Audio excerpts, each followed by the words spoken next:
એના પછી ભૌમમ સ્થાન, તમે સમર્થ હોય નાવા માટે, અસમર્થ હોય તમારે કંઈ કરવું હોય તો પવિત્ર માટી, જમીન થોડીક કોઈને કહેવાનું ખોદી નાખો 1.5 ફૂટ જેટલી, એ ખોદા જાય પછી નીચેની જે ભૂમિ છે એ પવિત્ર માટી કહેવાય. પવિત્ર માટી લઈ મસ્તક ઉપર લગાડ લેવું, બાજુ ઉપર લગાડ લેવું, અહીંયા પેટ ઉપર લગાડ લેવું, પગ ઉપર લગાડ. માટીથી સ્નાન છે એને ભૌમમ સ્નાન કહેવાય. પછી અગ્નિ સ્નાન, તમે બીલીનું વૃક્ષ હોય ને એમાં ગાયનું છાણું હોય, બીલીનું વૃક્ષ ને ગાયનું છાણું હોય, ગાયના છાણા અને બિલ્વ વૃક્ષથી જે ભસ્મ થઈ છે એ ભસ્મ લઈ અને તમારા મસ્તક ઉપર લગાડી દો, શરીરમાં લગાડી લ્યો, ભસ્મ સ્નાન કહેવાય, એને આગ્નેયમ સ્નાન કહેવાય. એના પછી વાયવ્ય સ્નાન, વાયુ એટલે વાયુનું સ્થાન, સ્નાન કરી શકો એમ ન હોય તો કાંઈ વાંધો નહીં, ગૌશાળામાં જાઓ, કોઈ નહીં, ગૌશાળામાં ગાય ઊભી હોય, ગાયની પાછળ ઉભા રહ્યો અને ગાય આવે તો એના પગ હલાવે ને એમાંથી ધૂળ ઉડે, અથવા ગાય જતી હોય એના પગની રજ આવે, ગાયના ખરીની ધૂળ વાયવ્ય સ્નાન કહેવાય. આપણે એમ થાય ગાયની ખરીનું ધૂળ કેમ પવિત્ર? કૃષ્ણ ગાયો ચરાવવા જાય ને ત્યારે સૌથી પાછળ રહી પાછા આવે ત્યારે, ગોધુલી સમયમાં ગાયો આમ જતી હોય, કૃષ્ણ પાછળ આવતા હોય, એ ધૂળ ઉડતી ઉડતી ભગવાનના વાડમાં આવી જાય, ભગવાનના પરસેવા થઈ ગયો હોય ને પરસેવાના બુંદમાં એ ભગવાનને ધૂળ લાગેલી હોય, અને એ ધૂળ લાગેલી હોય. ગાય સતત ને સતત સત્વ વસ્તુ જ ગ્રહણ કરે છે, અને સત્વ વસ્તુ ગ્રહણ કરે, ગાયના શરીરમાં પણ સતત સત્વ ઔષધિઓનો પ્રવાહ સતત આવતો રહે છે.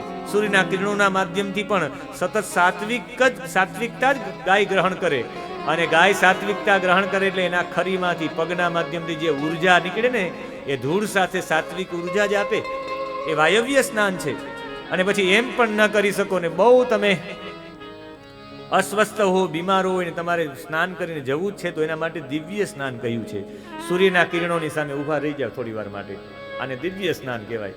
સૂર્યના કિરણો તમારા શરીરમાં આવશે અને તમારા શરીરમાં એટલા બધા છિદ્રો છે, આટલા બધા કાણા છે, એની અંદર સૂર્યનો પ્રકાશ જશે તો જ એ પ્રકાશના માધ્યમથી અંદરથી મેલ બહાર નીકળશે. બાકી લાઈફ બોય સાબુ પણ તમારો મેલ ન કાઢી શકે.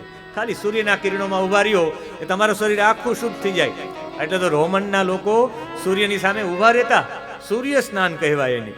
પછી વારુણમ સ્નાનમ, આપણે એમ થાય કે વારુણમ સ્નાનમ એટલે એક જલનું પોતું, અશિરસ્કમ ભવેદ સ્નાનમ, સ્નાના શક્તો તું કર્મિણામ. જો કોઈ અશક્ત વ્યક્તિ હોય, આર્દ્રેણ વાસસા વાપી માર્જનમ દેહિકમ વિદુહુ, એક કપડું લઈ લે, સેજ વારુણમ એટલે જલવાળું કરી નાખે, જલવાળું કરીને પછી આવી રીતે કરી નાખે એટલે એ વારુણમ સ્નાન થઈ ગયું. ને પછી એમે ન કરી શકો ને તો માનસમ સ્નાનમ, આમ બેસી જાઓ, માનસિક રીતે આત્મચિંતન કરવાનું કે હું પવિત્ર થાઉં છું, ઓમ પુંડરી કાક્ષાય નમઃ બોલી જાઓ.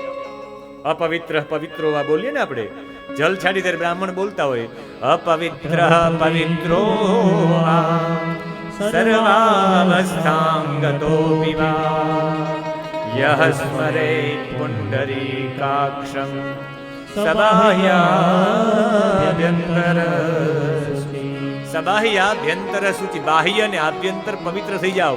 પુંડરીકાક્ષનું નામ જ લ્યો છો. માનસિક બેસીને વિચાર કરવું, પુંડરીકાક્ષ મારા ઉપર જલથી સ્નાન કરાવે છે. હે વિષ્ણુ, હે પુંડરીકાક્ષાય, કમળ જેવા જેના નેત્રો છે એવા હે પ્રભુ નારાયણ, હું પવિત્ર થઈ જાઉં, પવિત્ર થઈ જાઉં. આપ મંત્રમ ભૌમમ તથાગ્નેયમ વાયવ્યમ દિવ્યમેવ ચ વારુણમ માનસં ચૈવ સપ્તસાનાન્યનુક્રમા. 7 પ્રકારના સ્નાન છે. તમે કોઈ પણ રીતે સ્નાન કરી શકો. એનો મતલબ અશક્ત હોય, જે વ્યક્તિ અશિરસ્કમ ભવેદ સ્નાનમ, જે માથા સહિતનું સ્નાન ન કરી શકતો હોય, બીમાર પડી જવાની સંભાવના હોય, એ અશક્ત હોય ત્યારે આ કરી શકાય. અને પછી તો નિત્ય ભગવાનની પૂજા કરવી જોઈએ, નિત્ય પોતાના પિતૃઓને યાદ કરવા, તર્પણ કરવું જોઈએ, એના માટે જલ આપવું જોઈએ. આજે પણ છે, અમે બધા ભણતા નિત્ય તર્પણ કરતા, અત્યારે નથી થઈ શકતું પણ ભણતા ત્યારે નિત્ય કરતા.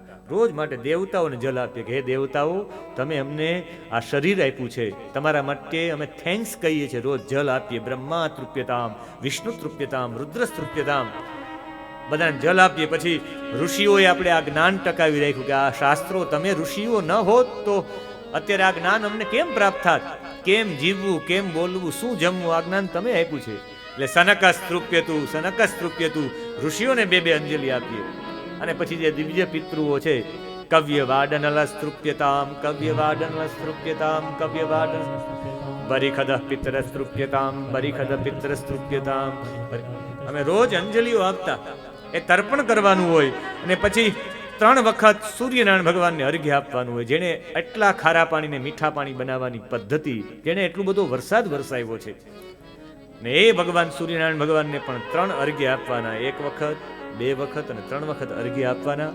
અને એના માટેનું અહીં બતાવ્યું છે, અગ્નિ યજ્ઞ, દેવ યજ્ઞ, બ્રહ્મ યજ્ઞ, ગુરુ પૂજન, આ બધા ભગવાનને તૃપ્ત કરવા માટે છે. શિવ પુરાણ કેટલું વિશાળ છે. એમ નથી કહેતો કે શિવની જ પૂજા કરો. એ કહે છે કે કયા વારે કયા દેવતાની પૂજા કરવી, એનું મહત્વ બતાવ્યું છે. રવિવાર હોય, રવિવારના દિવસે જેને આરોગ્ય સારું કરવું હોય ને, આરોગ્યમ ભાસ્કરાદ ઈચ્છેત, જેને સારું આરોગ્ય જોતું હોય એ સૂર્યની ઉપાસના કરે. સૂર્ય રવિવારના દિવસનો સ્વામી છે. જેને સારું આરોગ્ય જોતું હોય રવિવારે સૂર્યની પૂજા કરે. જે વ્યક્તિને સંપત્તિ જોતી હોય, સોમવારના દિવસે માં શક્તિની ઉપાસના કરે, માં લક્ષ્મીની ઉપાસના કરે. જે વ્યક્તિ મંગળવારના દિવસે, જેને રોગ બહુ થઈ ગયા છે, રોગની શાંતિ મેળવવી છે, એ કાર્તિકેયજીનું પૂજન મંગળવારના દિવસે કરે. રોગોમાં શાંતિ થાય. 3 વર્ષ સુધી આ ક્રમ ચાલુ રાખવું. જેને શરીર સારું રાખવું હોય, દુબળા હોય, એને બુધવારે, એને પુષ્ટિ જોતી હોય, એને ભગવાન વિષ્ણુની ઉપાસના કરવી જોઈએ. ભગવાન વિષ્ણુને વસ્ત્ર અર્પણ કરવા જોઈએ. બુધવારના દિવસે વિષ્ણુની પૂજા કરવાની પુષ્ટિ માટે. જેને લાંબુ આયુષ્ય જોતું હોય એને ગુરુવારના દિવસે બૃહસ્પતિની પૂજા કરવી, બ્રહ્માજી અને બૃહસ્પતિની. શુક્રવારના દિવસે જેને બહુ ભોગ ભોગવવા છે, સુખ સંપત્તિ ને એવા બધા ભોગ ઉપભોગ કરવા વાળો છે, શુક્રવારના દિવસે ઇન્દ્રની પૂજા કરે. ત્રાતારમ ઇન્દ્રમ અવિતારમ ઇન્દ્રગુ હવે સુહબગ્ગુ શૂરમ ઇન્દ્રમ, આ મંત્રથી. અને શનિવારના દિવસે જેને મૃત્યુ ઉપર વિજય મેળવવો છે, જેનું મૃત્યુ સારી રીતે થાય, જેવી રીતે એનું મૃત્યુ ન થાય, એવા મૃત્યુથી બચવું હોય તો એને શનિવારના દિવસે યમની પૂજા કરવી જોઈએ. કેટલા બધા લોકોનું અલગ અલગ બતાવ્યું છે. કારતક મહિનામાં રવિવારે જે સૂર્યની પૂજા કરે, એ સરસવનું તેલ અને સૂતરનું વસ્ત્ર સૂર્યનારાયણ ભગવાનને અર્પણ કરે તો સામાન્ય કોઢની શરૂઆત થતી હોય તો કોઢ મટી જાય. આપણા પણ બાળકોને ક્યાંક ને ક્યાંક કોઢ થવાના ચાન્સ હોય ને 1-2 ઓલું થાય તો જ્યારે કારતક મહિનો આવે ને કારતક મહિનામાં રવિવાર આવે ત્યારે સૂર્યની પૂજા બ્રાહ્મણને બોલાવીને કરવી. અને પછી સરસવ છે, એ સરસવનું તેલ અને સૂતરાવ વસ્ત્ર સૂર્યનારાયણ ભગવાનને અર્પણ કરી બ્રાહ્મણને અર્પણ કરવા સંકલ્પ કરાવવો. એ કોઢમાં આજે પણ મટી જાય છે. પૂજ્ય મૂળદાસ બાપુ મેં જોયું છે, સુરતમાં એણે એક જે લોકોને સફેદ દાગ થયા હોય એના માટે એક સ્પેશિયલ એને રૂમ બનાવ્યો. અને એ રૂમ એવો બનાવ્યો કે રૂમની અંદર એ બધા પ્રાયશ્ચિત કરી છે. પ્રાયશ્ચિત કરતા કરતા સફેદ દાગ મટી ગયા છે. તેને શરૂઆત હોય ને એને એક પ્રયોગશાળા બનાવી છે કે અંદરથી પશ્ચાતાપ કરો, અંદરથી રાંદલ માતાજીને સૂર્યનારાયણ ભગવાનને યાદ કરો, એનો આખો ક્રમ છે. અને એ જ્યારે પણ એ બધા લોકોને પ્રાયશ્ચિત માટે એ પ્રાયશ્ચિત બોલાવતા હોય એ સાંભળવા જેવું છે. હે સૂર્યદેવ મારી રક્ષા કરો, હે રન્નાદે મારી રક્ષા કરો, મનથી વચનથી કાયાથી થયેલા મારા પાપો ક્ષમા કરો. એવી રીતે બોલાવે એ કરુણ ભાવ સાથે કે આમ આપણે પણ બરાબર હોય તો આપણે પણ રડી પડીએ. આખા એના ભાવ સાથે જે સૂર્ય રવિવારના દિવસે રવિની પૂજા, સૂર્યની પૂજા કરવી જોઈએ. શિવપુરાણ કહે કે અલગ અલગ દિવસે અલગ અલગ દેવતાની પૂજા. અંતે શિવ કહે કે મારી પાસે જ છે. જેને નેત્રના દુખાવો હોય, આંખ ખૂબ દુખતી હોય, જેને મસ્તક ખૂબ, માથું ખૂબ દુખતું હોય, એ વ્યક્તિ સૂર્યની પૂજા 3 વર્ષ સુધી રોજ માટે સૂર્યને અર્ઘ્ય આપે, એનું માથું મટી જાય, એના નેત્રનો દુખાવો મટી જાય. જેને સંપત્તિ જોતી હોય મંગળવાર સોમવારે માં ભગવતીની પૂજા કરે. જેને રોગ મટાડવો છે એ કાલિકાની પૂજા કરે. જેને રોગ મટાડવો છે એ કાર્તિકેયની પૂજા કરે. અડદ, મગ, તુવેર અર્પણ કરે. જેને પોતાના શરીરને પુષ્ટ કરવું છે દહીંથી વિષ્ણુની પૂજા કરે, પુષ્ટિ વધે. જે વ્યક્તિને પોતાનું સારામાં સારું આયુષ્ય જોતું હોય એ ગુરુવારના દિવસે ભગવાન બૃહસ્પતિને જનોય અને વસ્ત્ર અર્પણ કરે. શુક્રવારના દિવસે 6 રસોવાળું અન્ન એ શુક્રને અર્પણ કરે શુક્રવારના દિવસે, અથવા ઇન્દ્રને અર્પણ કરે. અને અકાળ મૃત્યુ જેને ન મરવું હોય ને શનિવારના દિવસે તલનું દાન કરે, તલના તેલનો દીવો પ્રગટાવે, અથવા મૃત્યુનાશ માટે યમની પૂજા કરે અને રુદ્રનું પૂજન કરે. સૂર્યગ્રહણ અને ચંદ્રગ્રહણ આવે ત્યારે એ દિવસે પતનાત ત્રાયત ઇતિ પાત્રમ શાસ્ત્રે પ્રયુજ્યતે. દાન આપનાર માણસનું કોઈ દિવસ પતન થતું જ નથી. પાપથી માણસ બચે જ, જે દાન આપનારો વ્યક્તિ છે. ગાનારને પણ પાપથી બચાવે એટલે તો ગાયત્રી કહે છે એને. જે પણ ગાય છે વારંવાર એને બચાવે છે એટલે તો ગાયત્રી કહે છે એને. ગાયત્રીના જપ માટેનું પણ શિવપુરાણ કહે છે. જે વ્યક્તિ ઘીનું દાન કરશે એને પુષ્ટિ પ્રાપ્ત થશે. તમારું શરીર સારું રાખવું તો ઘી ખવડાવો કોઈને, ઘીનું દાન કોઈને કરો. જેને રેતસની વૃદ્ધિ, જેને સંતાનો ન થતા હોય, રેતસમાં કંઈક ખામી હોય, એ રૂપાનું દાન કરે. જેના ઘરમાં બાળકોની વૃદ્ધિ ન થતી હોય એ ધાન્યનું દાન કરે. જે વ્યક્તિને વાણી મીઠી ન થતી હોય ગોળનું દાન કરે. આમ તો તમે જેટલા મંત્ર બોલો, જેટલા સ્તોત્ર બોલો, જેટલા જપ કરો એ ભગવાનની વાચિક પૂજા છે. અહીંયાથી આપણે ધૂન, કીર્તન, ભગવાનનું નામ જે પણ લઈ ભગવાનની વાચિક પૂજા છે, વાણી દ્વારા પૂજા છે. તમે તીર્થયાત્રા કરો, તમે વ્રતો કરો, એ ભગવાનની કાયિક પૂજા છે. એ કાયિક પૂજન છે. શરીર દ્વારા ભગવાનનું પૂજન કેમ કરી શકાય? વ્રતો કરવાથી. ભગવાનને કહે, ભગવાન હું તારા માટે મારા શરીરને ઘસું છું. આ તો આઈસ્ક્રીમ જેવું છે શરીર. શિરિયતે ઇતિ શરીરમ. આ તો આજને ગમે એટલું હાંચવો તો એ મને મેપો ભગત યાદ આવે. કાલે મેં વાત છોડી દીધી કારણ કે મારે જલારામ બાપા પર બોલવાનું હતું, એટલે કાલના કાર્યક્રમમાં વેરાવળમાં મેં વાતને છોડી દીધી. મેપા ભગત ક્યારેક સમય મળે તો સોરઠના સંતો એક વખત આ પુસ્તક વાંચજો. હું બહુ આત્મવિશ્વાસ સાથે તમે રડી પડશો. આવા સંતો આપણે ત્યાં થયા. આ મેપો ભગત એક કુંભારનો દીકરો. મેપો ભગત એક મોલડી નામના ગામમાં, એ નડિયાચાર આખું મોલડી ગામ નવું બનતું હતું. કુંભારનો દીકરો મેપો ભગત. અને એ નડિયા ચારતા હતા ને એમાં એ મોલડી ગામનો એક દરબાર, એક કાઠી દરબાર જેનું નામ આપા રતા. અને આપા રતા નીકળ્યા. બરાબર જેઠ મહિનો ચાલતો હતો. જેઠ મહિનામાં વાદળીઓ કાળી ડિબાંગ હતી. વરસાદ વરસવાની તૈયારી હતી. બીજા બધા જેટલા હતા, આ તો ભગત હતો. બીજા બધા હતા, એમને થયું કે હાલો ની ભાઈ આપણે જલ્દી એક કામ કરીએ, જલ્દી જઈ ને આપણે કંઈક ઢાંકી દઈએ, બાકી આપણો નિંભાણો છે ને એના પર વરસાદ પડશે તો બધું પૂરું થઈ જશે. બધા દોડતા હતા ને આ એક પછી એક નડિયા ચારતો ચારતો રામ રામ રામ બોલતો હતો. ત્યાંથી આપા રતા નીકળ્યા. કીધું કે મેપા જલ્દી જા, બધા લોકો ઢાંકે છે, તું પણ તારો નિંભાણો ઢાંકે, બાકી પૂરું થઈ જશે વરસાદ આવશે તો. એને ઓલા નડિયા આમ ચારતા ચારતા બદલાવતા મેપા ભગતે કહ્યું કે મારો ઠાકર ધારે ને, મારો ઠાકર ધારે તો ગમે એટલું ઢાકે તો એ પલાળી દે, ને મારો ઠાકર ન ધારે ને તો એમનેમ ખુલ્લું હોય તો કંઈ થાય નહીં. કે આવી ઓલામાં ન રહેવાય, તો વાતો થાય, બાકી પલળી જશે તો. આમણે કીધું આજ મારો રામ રખોપું કરે તો જ. હા, અને ખરેખર એ માણસ ઉતરો નહીં એના ઉપરથી, પણ વરસાદ ચાલુ થયો ને એટલે એને એક કડિયું પહેર્યું હતું. કડિયું લઈને એને આમ પોતાના નિંભાણા ઉપર ઘા કર્યું, ખાલી કડિયું નિંભાણા ઉપર એ નડિયા હતા એના ઉપર પડી ગયું છે, તાજા હતા, એના ઉપર જેવું એનું આખું કડિયું હતું એને પધરાવી દીધું. આજુબાજુના બધામાં વરસાદ થયો, એટલી જ જગ્યામાં વરસાદ ન થયો ને એનો આખો નિંભાણો બચી ગયો. એને કીધું કે આ ઠાકોરની શક્તિ છે. બને આવું. મારા ગામમાં શિવ મંદિર બનતું હતું ને એમાં 35 લાખનો ખર્ચો હતો. એક વખત તો 35 લાખ બધા આપી દીધા. પછી કારીગર હતા એ જતા રહ્યા, બીજા કારીગર આવવાની 70 લાખનો ખર્ચો પહોંચ્યો. 2200 ની વસ્તીનું ગામ આવે, 70 લાખ કરવા કેમ મુશ્કેલી થઈ જાય. એક ભાઈએ મને જણાવ્યું કે મહાદેવભાઈ, મેં કીધું તમે કહેતા હોય તો હું તો કહી દઉં. એક શિવના ઉપાસક છે મુંબઈમાં, આખા ચોરવાડમાં જેટલા પણ શિવના મંદિર, ટોટલી મંદિર એને જ જર્જરિત થયા હતા, એને બનાવી નાખ્યા છે. હું એમને ફોન કરી દઉં તો એ આપણા ગામમાં શિવ મંદિર માટે પૈસા દઈ દે, પણ ગામ આપણું છે, આપણા શિવ છે, આપણા મહાદેવ છે, આપણે ઊભું કરવું જોઈએ. હું અત્યારે મેં કીધું શિવપુરાણમાં જાઉં, ત્યારે શિવપુરાણ હતું રાજુલામાં જાવ ને આ શિવપુરાણનું જે પણ કંઈ આવે આપણે મંદિરમાં અર્પણ કરી દેવું છે. અને જન્માષ્ટમીના દિવસે એ મોટી રકમ હતી, મેં કીધું કે હું શિવ મંદિરમાં અર્પણ કરું છું, આપણે બધાએ આપણી ત્રેવડથી 12 આમાં આપવાનું છે. અને બધાએ 1 લાખ, 1.5 લાખ, 2 લાખ લખાવ્યા. ત્યાં ને ત્યાં આખો એ જ દિવસે આઠમના જન્માષ્ટમી દિવસે બધા પૈસા પૂરા થઈ ગયા.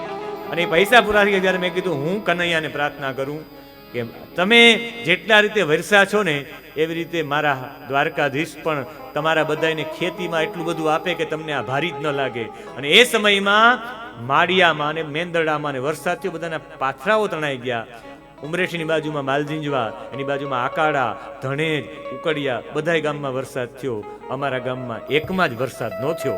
આ ભગવાને બરકત આપી. એક જ શેઢો, એક બાજુ આકાડાનો શેઢો, એક બાજુ ઉમરેઠીનો શેઢો.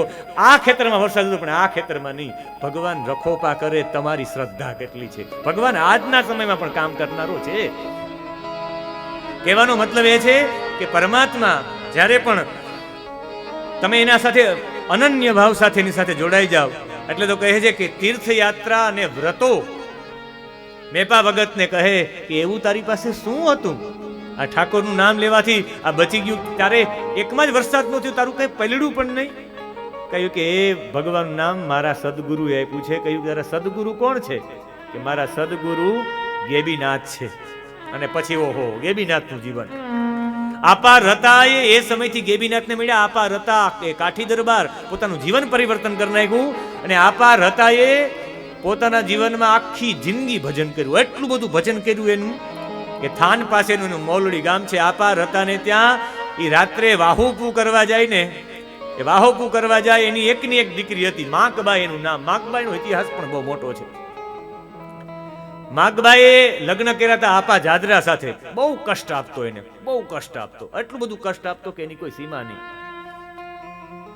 કથા તો એવી આવે છે કે પછી એક વખત એની માં બીમાર હોય, એ માકબાઈની, આપા રતાના ઘરવાળા બીમાર હોય ને દીકરી ખબર કાઢવા માટે આવે. રડી પડે કે મારી ઉપર એટલો ત્રાસ છે. બહુ લાંબી વાત છે પણ એવું નહીં કરું.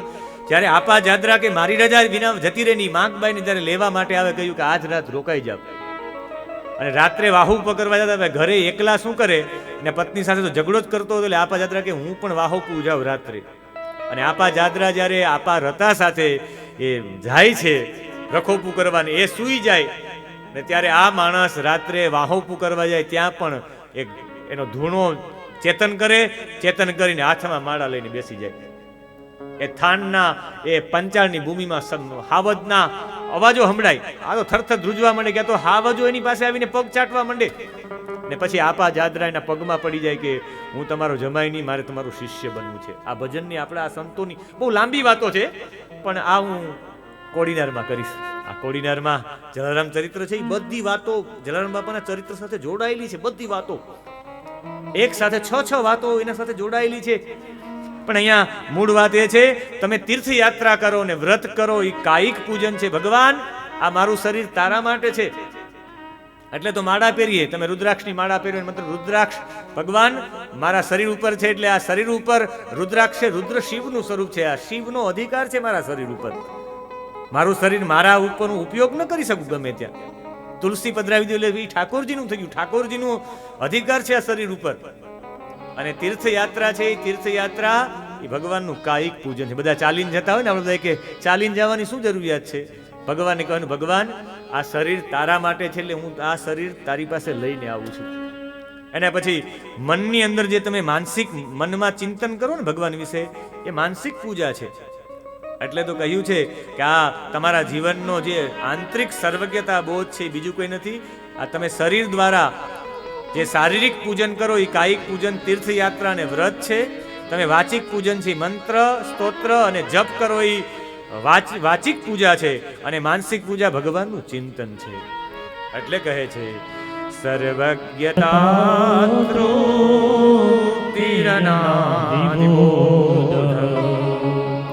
સ્વતંત્રતાની જમલોક શક્તિ અનંત શક્તિ મહેશ્વરસ્ય અનંત શક્તિ મહેશ્વરસ્ય યન્માનસેશ્વર્યમાવેતિ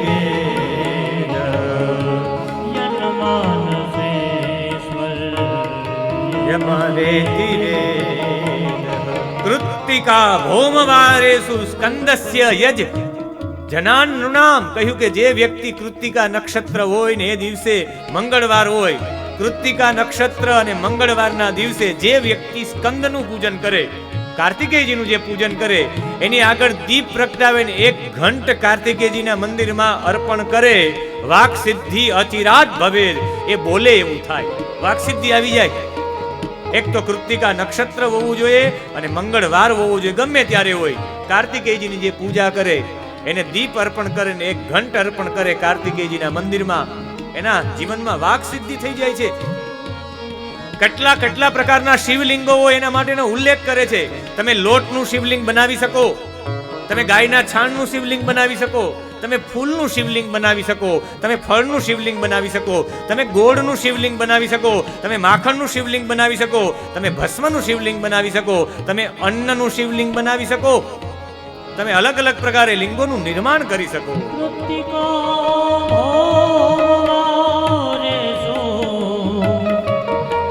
સ્કંદસ્ય યજ્ઞાનમ દીપઘંટાદિદાનાદ વે વાસિદ્ધિરજિરા. તમે વૃત્તિ પિષ્ટ ગોષ કુત પુષ્પૈહિ કરવીરેણ વાફલૈહિ ગુડેન નવનીતેન ભસ્મનાદ ચેર યથારુચિ. તમારી અભિરુચિ પ્રમાણે તમે લોટનું બનાવી શકો, ગાયના છાણનું બનાવી શકો, ફળનું બનાવી શકો, ફૂલનું બનાવી શકો, સોનાનું બનાવી શકો, ચાંદીનું બનાવી શકો, નવરત્નનું બનાવી શકો. તમે અલગ અલગ રીતે તમે શિવલિંગોના નિર્માણો કરી શકો. અને શિવલિંગના નિર્માણ માટે મારે આજે વિશ્વ મહિલા દિવસ છે. એક એવી મહિલાને યાદ કરવી છે જેણે સોમનાથ મહાદેવના મંદિરનો પાયો નાખેલો હતો. આજે વિશ્વ મહિલા દિવસના દિવસે એ ચેતનાને હું યાદ કરું છું. અહલ્યાબાઈ હોલકર, જેને કહી શકાય સિંહણ. એક સમયમાં માલવા ઉપર રાજ્ય કરનારી મહાદજી સિંધિયા ગ્વાલિયરના રાજા કીધું કે એક સ્ત્રી થોડી રાજ્ય કરી શકે. એનો પતિ ખંડેરાવ, જેનું મૃત્યુ 29 વર્ષની ઉંમરમાં જે વિધવા થઈ ગઈ. આજે જે માહિષ્મતી કરીએ ને, એ માહિષ્મતી સાચવનારી આ અહલ્યાબાઈ હોલકર હતી. મન તો ગર્વ એવા માટે થાય, એ 29 વર્ષે વિધવા થઈ ગઈ. રાજ્યનો ભાર આ મહિલાએ સંભાળ્યો, અહલ્યાબાઈ હોલકરે. ખાલી એટલું નહીં, એ સંભાળ્યો. કોઈ કહ્યું કે હવે સ્ત્રી થોડી રાજ્ય કરી શકે. આંતરરાષ્ટ્રીય મહિલા દિવસ છે આજે. આ નારી શક્તિને વંદન કરતા કહીને મહોદયજી સિંધિયાને કહ્યું કે હું સોપારીનો ટુકડો નથી નારી કે ચાવીને ફેંકી દો. હું મારી જન્મભૂમિના સોગંદ ખાવ, તારું સૈન્ય લઈને આવ, હું લડવા તૈયાર છું. તને જંજીરોથી બાંધીને ઢસું નહીં તો હું પણ ભારતની આર્ય નારી નહીં. આમનો મતલબ એ છે આર્ય નારીની અસ્મિતા. મલ્હારરાવ હોલકર, ખંડેરાવના પિતાજી.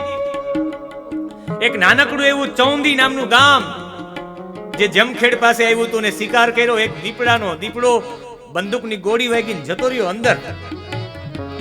બધા સૈનિકો આજુબાજુના ખેતરમાં ઘોડા લઈને ફરે, કોઈ અંદર ન જાય. એક નાનકડી એવી દીકરી અહલ્યાબાઈ હોલકર, એને આવીને કહ્યું કે મારું ખેતર શા માટે ગદડો છો? કે અમારા રાજાનો શિકાર આ ઝાડીની અંદર છે, કે કાઢી આવો, કે થોડો ઘાયલ થયેલો છે, ક્યાંક અમારી ઉપર આક્રમણ કરશે. તો કે આની અંદર છે. તો કે હા. હાથમાં એક બડો લઈને ગઈ, નાકમાં જોરદારનો માર્યો, ત્યાં ને ત્યાં બેભાન. એ દીપડાનો પગ પકડીને બહાર ફેંકીને ગઈ, લઈ જાઓ તમારા રાજાજીને ભેટ આપજો. આ છે ભારતની અસ્મિતા, આ છે ભારતની આર્ય નારી.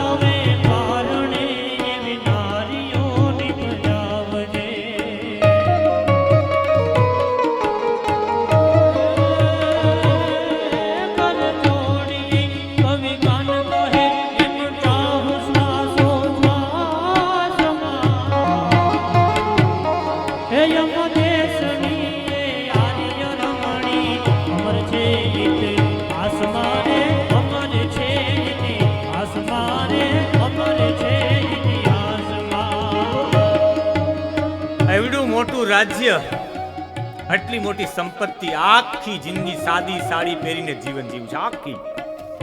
અને દૂર રહેતા પોતાના રાજ્યથી, અને પોતે નવરત્નના શિવલિંગની માળા પોતે ધારણ કરતા અને શિવલિંગ હાથમાં રાખીને કરતા કે જે પણ નિર્ણય કરશે મારો ભગવાન ભોળોનાથ કરશે. ये शिवजी का आदेश है. આ એ જ મહિલા છે કે દુરાચાર કરતા પકડાય અને ફાંસી ઉપર લટકાવી દેવી. એકનો એક દીકરો હતો અને દુરાચારમાં પકડાનો, ફાંસી ઉપર લટકાવી દીધો. આખી સંપત્તિ બહાર કાઢી, જેટલી પણ સંપત્તિ સોના હીરા ઝવેરાત માણેક બધા ઉપર એક એક બિલીપાન પધરાવ્યું ને બધાની વચ્ચે સોગંદ ખાધા. આજ પછી આ રાજ્યની સંપત્તિ છે ને એના ઉપર શિવલિંગ ઉપર જેમ એક બિલ્વ પત્ર આવી જાય ને એ બધી વસ્તુ શિવ નિર્માલ્ય થઈ જાય ને, આજથી મારા માટે મારી સંપત્તિ શિવ નિર્માલ્ય છે, શિવ માટે વાપરી નાખીશ. આજે શિવના સાનિધ્યમાં એને યાદ કરવા પડે. આખા ભારતમાં જેટલા પણ મંદિરો ધ્વસ્ત થઈ ગયા હતા, એ કાશી વિશ્વનાથ હોય, એ સોમનાથ હોય, મંદિરો ફરીથી બેઠા એ અહલ્યાબાઈ હોલકરે કર્યા છે. આજના દિવસે જેમનો જન્મ ભાદરવા વદ 14 ના દિવસે થયો 1725માં, આજે આંતરરાષ્ટ્રીય મહિલા દિવસના દિવસે એ પરમ ચેતનાને હું વંદન કરું છું. મારી દ્રષ્ટિએ નારીઓ, મારી દ્રષ્ટિએ સ્ત્રીઓ સાક્ષાત ભગવતીનો અવતાર છે. 8 હાથે કામ કરે. એક બાજુ છોકરાઓને સાચવે, એક બાજુ રસોઈ કરે, એક બાજુ કપડાં ધુવે, એક બાજુ બીજા બધા કામો કરે. આજની નારી તો નોકરી પણ કરે અને ઘર પણ સાચવે. આનાથી મોટું કામ બીજું કોણ કરી શકે? એક સાથે 8 કામ એક સાથે કરે, આ અષ્ટભુજા જ કહેવાય.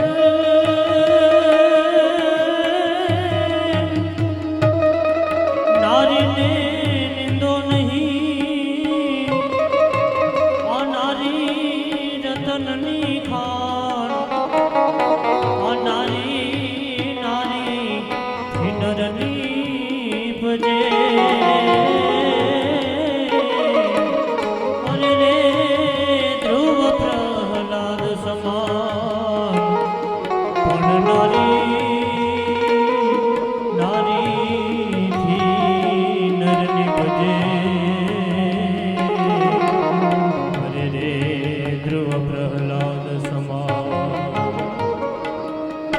આજના મહિલા દિવસની આપ સૌને શુભકામનાઓ. અને અહીંયા જેટલા મહિલાઓ ઉપસ્થિત છે એને મારા પ્રણામ. માતૃત્વ દિવસના હિસાબે, મહિલા દિવસના હિસાબે માતૃ સ્વરૂપ તમામ આ દેવીઓને વંદન. અહીંયા કહેવામાં આવે છે કે તમે કોઈ પણનું શિવલિંગ બનાવી શકો. મૃત પૃષ્ઠ ગોષકૃત પુષ્પે કરવીરેણ વા ફલૈ ગૂઢેન નવનીતેના ભસ્મનાદ નાંધેર્યથા રુચિ લિંગમ યત્નેન કૃત્વાન્તે યજેત તદ અનુસારતઃ. તદ અનુસારતઃ, તમારી અનુસારતા પ્રમાણે તમારે લિંગનું નિર્માણ કરવું જોઈએ. પણ સૌથી શ્રેષ્ઠ જો કોઈ લિંગ બનાવવાનું હોય તો એ લિંગ બીજું કોઈ નહીં, પાર્થિવ શિવલિંગ છે. પાર્થિવ શિવલિંગની પૂજા સર્વથી શ્રેષ્ઠ છે. પાર્થિવ શિવલિંગની પૂજા એવા માટે કે આપણે પૃથ્વી ઉપર રહીએ છીએ, એટલે પૃથ્વી તત્વથી આપણે દૂર રહી શકીએ નહીં. અને મહાદેવજી પૃથ્વી તત્વના જ દેવ છે. 5 તત્વ છે: પૃથ્વી, જલ, તેજ, વાયુ અને આકાશ. એમાં પૃથ્વી તત્વના જો કોઈ દેવ હોય તો એ શિવ છે. એટલે તો એને માટીના શિવને બનાવવામાં આવે. પાર્થિવ પૂજા. ભગવાન ગણેશ છે, જલ તત્વના દેવ છે. સૌથી પ્રથમ જલ જ ઉત્પન્ન થયું એટલે સૌથી પ્રથમ પૂજા ગણેશની. તેજ તત્વ છે ને, તેજ તત્વમાં શક્તિ છે, એટલે તો તેજનો પુંજ છે માં શક્તિ. આમ જોઈએ ત્યાં કાલે આપણે માડી તારું કંકુ ખર્યું ને સૂરજ ઉગ્યો, આપણે જોયું માં ભગવતીનું તેજ કેવું છે. અને વાયુ તત્વ છે, એ વાયુ તત્વ, સૂર્ય છે એ જ વાયુ તત્વ છે. અને ભગવાન વિષ્ણુ છે એ આકાશ તત્વ છે, સર્વવ્યાપી છે બધામાં.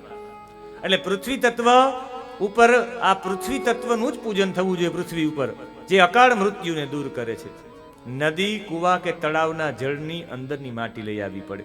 માટી પણ છે, બ્રાહ્મણે સફેદ લઈ આવવાની, ક્ષત્રિય લોકોએ લાલ લઈ આવવાની, વૈશ્ય લોકોએ પીળી, શુદ્ર લોકોએ કાળી માટી લઈ આવી. આ કોઈ જ્ઞાતિ નથી, બ્રાહ્મણ, ક્ષત્રિય, વૈશ્ય અને શુદ્ર. તમે પોતે જાણી શકો કે તમારી અંદર વર્તમાનમાં અત્યારે બ્રહ્મત્વ છે, ક્ષત્રિયત્વ છે, વૈશ્યત્વ છે કે શુદ્રત્વ છે. અહીં કથામાં બેસીને પણ નબળા વિચાર કરો તો સમજવાનું આપણે શુદ્ર જ છીએ. બ્રાહ્મણ હોવા છતાં પણ નબળા વિચાર કરું તો હું શુદ્ર છું. અહીં બેસીને વિચાર કરો, અહીંથી અહીં પૈસા મેળવું, અહીંથી અહીં પૈસા કરી લો, ઓલાને આમ કરી લો ને એવો વિચાર આવે તો આપણે વૈશ્ય છીએ. વારંવાર ગુસ્સો આવે કે આનું આમ થાય તેમ થાય, ગુસ્સો આવે, ક્ષત્રિયત્વ છે. પણ અહીં બેસીને સતત ભગવાનમાં જ વૃત્તિ લાગે, સમજવાનું બ્રાહ્મણત્વ છે. આવી કક્ષાવાળા વ્યક્તિએ તમારી વૃત્તિ કેવી છે તમે ન જાણતા હો. હું કેવો છું મને ખબર જ હોય ને. મારે અનુભવ કરવો જોઈએ મારામાં ક્ષત્રિયત્વ છે, મારી અંદર બ્રાહ્મણત્વ છે, મારી અંદર શુદ્રત્વ છે કે મારી અંદર વૈશ્યત્વ છે. એ પોતે નક્કી કરે ને એ પ્રમાણે એવી માટી લઈ આવે ને જ્યારે માટી લેવા જાય કાં તો પીપળના વૃક્ષ નીચે, કોઈ પવિત્ર વૃક્ષ નીચે હોવી જોઈએ, નદીમાં, કૂવામાં અથવા તળાવમાંથી માટી લઈ આવી જોઈએ. માટી સમયે મહિદ્યોહુથી પ્રાર્થના કરવાની માટીની. એ લઈ આવી અને સુગંધિત ચૂર્ણ એમાં પધરાવવાનું, એમાં ગાયનું દૂધ પધરાવવાનું, એને મસળી અને પોતાના હાથે 4 આંગળ જેટલું લિંગ માપનું લિંગ બનાવવાનું એ માટીથી. અને એ બનાવીને ડાંગરનું નૈવેદ્ય, પાર્થિવ શિવલિંગને ડાંગરનું નૈવેદ્ય અર્પણ, ડાંગરનું જે અન્ન હોય એનું નૈવેદ્ય, એમના ઉપર અભિષેક કરવો. અભિષેક છે એ આત્માની શુદ્ધિ છે. આમ તો 5 પ્રકાર આવે. અભિષેક કરવાથી આત્મા શુદ્ધિ થાય. ભગવાન ઉપર સતત જલની ધારા વહેડાવવાથી શું થાય તો કે આપણી આત્મા શુદ્ધિ થાય, દોષો બધા જતા રહે. જે રોજ શિવજી ઉપર અભિષેક કરે. ભગવાનને ગંધ અર્પણ કરવાથી પુણ્યની પ્રાપ્તિ છે. ભગવાનને નૈવેદ્ય અર્પણ કરવાથી આયુષ્યની વૃદ્ધિ છે. ભગવાનને ધૂપ અર્પણ કરવાથી ધનની પ્રાપ્તિ છે. એટલે તો સાંજ સવારે બધા મંદિરોમાં ધૂપો થાય છે. અને ભગવાનને દીપ અર્પણ કરવાથી જ્ઞાનનો ઉદય થાય છે. અને પૂજાનો મતલબ છે પૂર જાયતે અનેન ઇતિ પૂજા. જે કર્મથી પૂર એટલે ભોગની ફળની સિદ્ધિ થાય છે એને પૂજા કહેવાય. જે કર્મ કરવાથી આપણે ભોગની જે ઈચ્છા હોય એની પૂર્તિ થાય, એ સિદ્ધ થાય એને તો પૂજા કહેવાય. જે શ્રાવણ માસમાં સોમવતી અમાસ હોય ને સોમવતી અમાસ શ્રાવણ માસમાં હોય ને જે વ્યક્તિ પીપળાનું પૂજન કરે, એટલે તો આપણે એ સમયે પીપળાને ઓલા સોમવતી અમાસમાં પરિક્રમા કરી સૂતર વીટે છે. જે ભગવાન વિષ્ણુનું પૂજન કરે શ્રાવણ માસમાં સોમવતી અમાસના મહાદેવજીનું આ બધું ને એ દિવસે વિષ્ણુનું પૂજન કરે, એના ઉપર મહાદેવજી વિશેષ પ્રિય થાય છે. કાર્તક મહિનામાં રવિવારે સૂર્યની પૂજા કરવાથી મહાદેવજી વિશેષ પ્રસન્ન થાય છે. તમે સૂર્યની પૂજા રવિવારે કરો ને મહાદેવજી પ્રસન્ન થાય. આ કેટલો ભોળિયો છે. પૂજા બીજાની કરો ને રાજી આ થાય. આ શિવની વિશાળતા છે. એટલે એ મહાદેવ છે. જીવ એટલે જન્યતે અનેન ઇતિ જીવ. પોતાને જન્મરૂપ પાસથી બંધાય તેને જીવ કહેવાય. આપણે બધા બંધાઈએ જ છીએ. અહીંયા બતાવવામાં આવ્યું છે કે મહાદેવજીની પૂજા કરવી હોય, તમને કોઈ પણ પ્રકારનો મંત્ર ન આવડતો હોય તો એક મંત્ર છે, એ 16 વખત બોલીને 16 વખત તમે જલ અર્પણ કરી દો મહાદેવજીને, એટલે 16 વખતની પૂજા થઈ ગઈ. આ મંત્ર તમને આવડવો જોઈએ. અને મહાદેવ સૂર્યનારાયણ ભગવાન વિશે તો એટલું કહ્યું છે કે 22 ડિસેમ્બર થી લઈ અને તમે 22 જૂન સુધી, હમણાં 22 ડિસેમ્બર ગઈ, ત્યાંથી લઈને 22 જૂન સુધી રાત લાંબી અને દિવસ ટૂંકો થાય. પછી 22 જૂનથી તમે જાઓ તો દિવસ લાંબો અને રાત ટૂંકી થાય. અમારા જ્યોતિષમાં એવું કહેવામાં આવે, વૃષભનો જ્યારે સૂર્ય થાય, વૃષભના સૂર્યથી દિવસ વધે અને રાત્રિ નાની થઈ જાય. અને જ્યારે વૃશ્ચિકનો સૂર્ય થાય ત્યારે દિવસ ટૂંકો અને રાત લાંબી. અને એ પછી આ તારીખ પ્રમાણે આવી ગયું. પણ સૂર્ય જ્યારે વિષવ રેખા ઉપર આવી જાય બરાબર, ત્યારે દિવસ અને રાત બે એક સરખા થાય. અને એ બીજો કોઈ દિવસ નહીં, મહિલા દિવસને અર્પણ એવા માટે અર્પણ કે 21 માર્ચ એ દિવસ આવે છે. ને આમ તિથિમાં જોઈએ તો ચૈત્ર સુદ નોમ આવે, માં જગદંબાનું પ્રાગટ્ય એ ચૈત્ર સુદ નોમ. ને આમ 22 સપ્ટેમ્બર આવે એ આસો સુદ નોમ. બે ભગવતીના દિવસો છે. એટલે તો એ જીવ છે, એ જીવ જે આશાઓ સાથે બંધાય, જે જન્મરૂપ પાસ સાથે બંધાય એને જીવ કહેવાય. જે લોકો શિવલિંગની પૂજા કરવા માંગતા હોય, વિધવા સ્ત્રી હોય કે સધવા સ્ત્રી હોય, કોઈ પણ સ્ત્રી હોય ને એને એમ હોય કે કોઈ કે શિવલિંગની એ પૂજા ન કરી શકે, આમ ન કરી શકે, એ શિવલિંગની પૂજા કરી શકે. પ્રમાણ છે શિવ પુરાણ, બધા લોકો કરી શકે. અને એમાં પ્રમાણ એ છે કે સ્ફટિક લિંગ હોય એટલે સહજ રીતે સ્ફટિક લિંગને દરેક પૂજી શકે. એના માટેના શ્લોકો પણ છે કે દરેક લોકો જે છે એ શિવલિંગની પૂજા કરી શકે. પણ અહીંયા સ્ફટિક લિંગ છે એ સ્ત્રીઓ માટે સર્વશ્રેષ્ઠ. પછી આપણે એમ કે સ્ફટિકનું લિંગ હોય તો નીચે થાળું પણ સ્ફટિકનું જ જોઈએ, પણ નહીં, શિવલિંગ સ્ફટિકનું જોઈએ તો કોઈમાં પણ તમે બેસાડી શકો. લિંગોમાં સ્ફટિક લિંગ સર્વથી શ્રેષ્ઠ છે. 9 કરોડ જપ જે પૃથ્વી ઉપર કરે ઓમકારના, ઓમના 9 કરોડ જપ કરે. લિંગોમાં ઓમ લિંગ સૌથી મુખ્ય છે. અને એમાં પણ સ્ફટિક લિંગ છે. એ સ્ફટિક લિંગ છે ને રોજ માટે ભસ્મ કરો ને તમે પણ ભસ્મ લગાડો. એ કરતા સાથે ભસ્મનો મહિમા બતાવ્યો છે. તમે જપ કરો, આ 9 કરોડ જપ પૃથ્વી ઉપર આપણે એમ થાય કે કેવી રીતે કરી શકાય? 9 કરોડ તો ક્યારે થાય? પણ તમે જેટલા પણ જપ કરો ને, 9 કરોડ ન કરો તો કંઈ નહીં, પણ 9 વખત પણ જપ કરો, પણ એ જપ એક વખત સંસ્કારિત થયેલો હોવો જોઈએ. મંત્રના 10 સંસ્કાર છે. થોડીક અઘરી બાબત છે, પણ સહેજ લઈ લઉં, એવા માટે લઈ લઉં કે આપણે આના ઉપર ખબર પડે કે મંત્ર જાપ કેવી રીતે કરવો જોઈએ. મંત્રના 10 સંસ્કારો છે: જનન, દીપન, બોધન, તાડન, અભિષેચન, વિમલીકરણ, જીવન, તર્પણ, ગોપન અને અધ્યાયનમ, આપ્યાયન. આ 10 સંસ્કાર છે. તમને સહેજ સમજાવી દઉં. એક આપણે બધાય સમજીએ, તમને ક્યાં સમજાવું, આપણે બધાય, હું એ સમજુ છું, સમજો નહીં. એક ભોજપત્ર લેવાનું. ભોજપત્ર એટલે એક વૃક્ષનું સાલ આવે એમ, એ છાલ ઉપર એ વૃક્ષની, એને ભોજપત્ર કહેવાય. એના ઉપર ગોરોચન લેવાનું, જે ગોરોચન ચંદન જેવું આવે. એ ગોરોચનથી ત્રિકોણ બનાવવાનું એ ભોજપત્રમાં.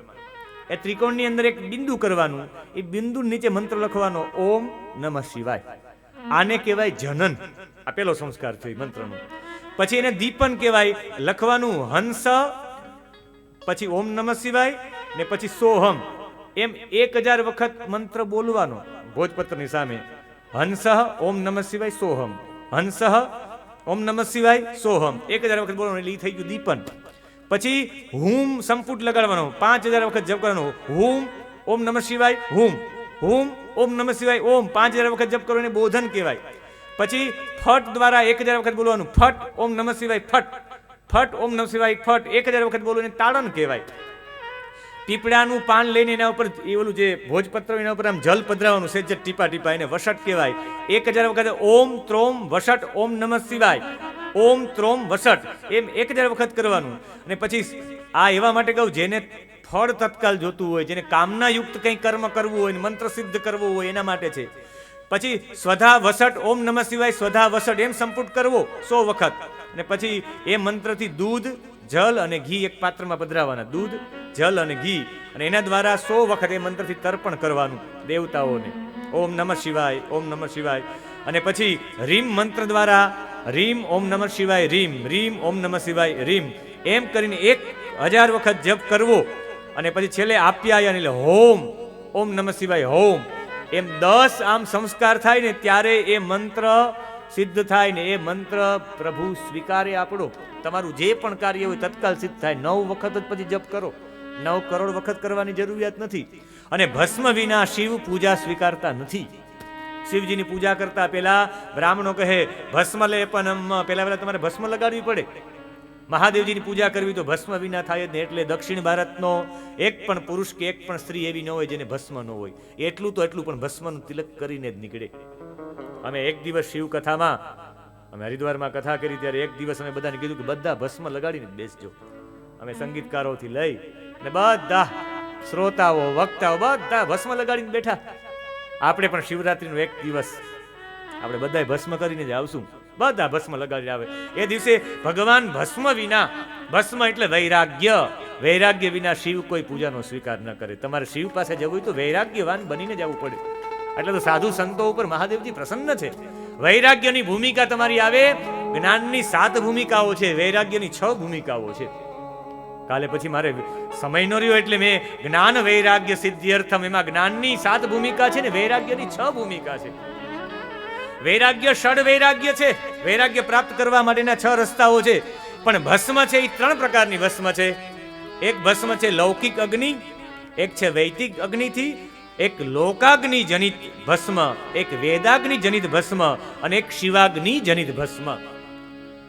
તમારે કોઈ પણ દ્રવ્ય શુદ્ધ કરવું હોય, તમે લોખંડની કોઈ વસ્તુ છે એ તમારે શુદ્ધ કરવી તો લૌકિક અગ્નિથી તમે શુદ્ધ કરી શકો. જેવી રીતે લાકડું, લોખંડ લાંબા કાળથી વાસી રહેલું હોય, શુદ્ધ કરવું હોય, કૂતરાના મુખે ચાટેલું કંઈ હોય તો શુદ્ધ કરવું હોય તો એ સાદી ભસ્મ, સાદા લાકડાની ભસ્મથી કરો તો શુદ્ધ થઈ જાય. વૈદિક યજ્ઞ થાય રોજ માટે. અઘોરેભ્યો ધઘોરેભ્યો ઘોર ઘોર તરેભ્યો સર્વેભ્યો સર્વ સર્વેભ્યો નમસ્તે અસ્તુ રુદ્ર રૂપેભ્યો. મંત્રો દ્વારા તમે જો હોમ કરેલો હોય, એમાં ગાયનું છાણું અને બીલીનું વૃક્ષ હોય, એમાં હોમ થયો હોય, એ અગ્નિ બીજો કોઈ અગ્નિ નહીં, વેદાગ્નિ જનિત ભસ્મ છે. અને ભસ્મ મહાદેવજી જે ભસ્મ આખા મસ્તક ઉપર લગાડે છે ને, એ કૈલાસમાં એ બીજી કોઈ ભસ્મ નથી, ગાયના છાણાની ભસ્મ છે. ગાયનું છાણું બળે ને, ગાયના છાણમાં 49% પ્રાણવાયુ હોય. એ છાણ થઈ જાય ને એનું છાણું થાય એટલે 59% થી બળીને એનું ભસ્મ થાય. 60% પ્રાણવાયુ ગાયના છાણાની ભસ્મ હોય. ત્યાં ઓક્સિજનની જરૂરિયાત છે કૈલાસમાં, શ્વાસ ન લઈ શકો, ચડો એટલે હા થવા માંડે. ત્યારે ઓક્સિજન જતું હોય, લગાડી લ્યો ભસ્મ બધામાં. મારા મહાદેવજી જ્યાં ભસ્મ લગાડી, ગાયના છાણની ભસ્મ લગાડી, શિવાગ્નિ જનિત ભસ્મ. અહીંયા તો ભસ્મ માટે કહ્યું છે કે કોઈ સૂતક વાળો વ્યક્તિ હોય, શિવ પુરાણ કહે, જેને પણ સૂતક હોય અને શિવ પૂજા કરવી હોય તો એ ભસ્મ લગાડી, ભસ્મ લગાડવા, નિત્ય ભસ્મ લગાડવા વાળા વ્યક્તિને સૂતક લાગુ પડતું નથી. નિત્ય ભસ્મધારીને સૂતક સ્પર્શ કરતું નથી, એને અશુદ્ધિ નથી લાગતી. સૂતક છે શું? અશૌચ, અપવિત્રતા છે. સૂતકનો મતલબ છે, સામાન્ય વ્યાખ્યા, શરીરમાંથી કંઈ પણ છૂટું પડે તમને અપવિત્રતાનો અનુભવ થાય. શરીરમાંથી મળ છૂટું પડે, અપવિત્રતાનો અનુભવ થાય. નાવું પડે ત્યારે પવિત્ર થાવ. અપવિત્રતાનો અનુભવ થવા માંડે મળ છૂટું પડે એટલે. તમે તમારા શરીરમાંથી, પેટમાંથી મળ અલગ પડે નહીં, શરીરમાંથી વાળ અલગ પડે, અપવિત્રતાનો અનુભવ તમને થવા માંડે. નાવું પડે. વાળ કપાવીને કે દાઢી કરાવીને એમને નથી શકે, તમારે સ્નાન કરવું જ પડે. અપવિત્રતાનો અનુભવ દૂર કરવા માટે તમારી માનસિક સ્થિતિ અપવિત્રતા અનુભવે એટલે સ્નાન કરો તો માનસિક સ્થિતિ પવિત્ર બને.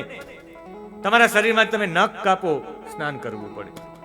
તમારા શરીરમાંથી આત્મા પણ અલગ પડે, અપવિત્રતાનો અનુભવ થાય એટલે મૃતક વ્યક્તિને પણ સ્નાન કરાવવું પડે. કોઈ પણ પદાર્થની શુદ્ધિ માટે 10 દિવસ તો કમસે કમ થાય. 10 દિવસે પદાર્થની શુદ્ધિ થાય. પણ કહે છે જે ભસ્મ ધારણ કરે, ભસ્મ ધારણ કરનારો જે વ્યક્તિ છે એને સૂતક બાધારૂપ નથી થતું. ભનો મતલબ થાય વૃદ્ધિ, સનો મતલબ થાય સ્વયં, અને મ એટલે માને છે. જે સ્વયંને શુદ્ધ માને છે એનું નામ છે ભસ્મ. શિવાશ્રમી ભસ્મ શિવ મંત્રથી ગ્રહણ કરવી પડે છે. ગુરુ એના માટે મંત્ર આપે છે. 3 આંગળીઓ દ્વારા ભસ્મ કપાળમાં. ભસ્મની વ્યાખ્યા તમે ત્રિપુંડ કરો ને, ત્રિપુંડ આ બંનેની વચ્ચે ત્રિપુંડ થવું જોઈએ. આમ અહીંયા સુધીનું, અહીંયા પછીની કલ્પના નથી ત્રિપુંડ કરવાની. અહીંયા સુધી જ અહીં તમે ભસ્મનું ત્રિપુંડ કરી શકો. અમે જ્યારે કરતા ત્યારે એનો નિયમ છે, અને એના ભસ્મ કરવા માટેના પણ એ નિયમો બતાવ્યા છે.